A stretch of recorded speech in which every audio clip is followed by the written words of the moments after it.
développer autour de la biodiversité guyanaise, de mettre en avant nos bioressources et notre leadership en termes de connaissances sur la maîtrise des procédés de transformation, de valorisation de ces bioressources-là. Et donc on a un premier laboratoire déjà qui est basé au Larivot et qui permet de faire déjà des preuves de concept de ce qu'on est capable de faire à partir de notre riche et exceptionnelle biodiversité. Et plus tard, dans 2 ans, on passe à la phase industrielle sur Montsinéry avec toute une usine de production, de transformation des plantes et de valorisation des biomolécules, des principes actifs de ces plantes-là,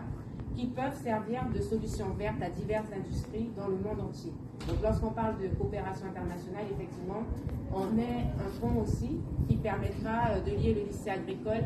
à cette internationalisation de nos connaissances autour des bioressources, des techniques de culture de ces bioressources-là, des techniques de transformation et de valorisation dans des produits de très haute valeur ajoutée certaines fois, puisqu'on parle de cosmétiques, on parle de nutraceutiques, on parle de pharmaceutiques, mais aussi on parle de produits industriels, ça peut être des colorants, ça peut être des vernis, ça peut être des produits anticorrosifs, etc., etc., etc. Les potentiels d'application de marché sont énormes et effectivement, ils sont internationaux. On parle aujourd'hui d'objectifs globaux pour les changements climatiques de 2030.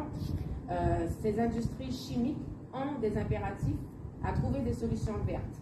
à trouver des alternatives vertes pour les molécules pétrochimiques qui disparaissent, qui sont décriées aussi par les consommateurs en termes de d'aspects nocifs pour l'environnement et pour l'homme. Donc aujourd'hui, ils cherchent des alternatives.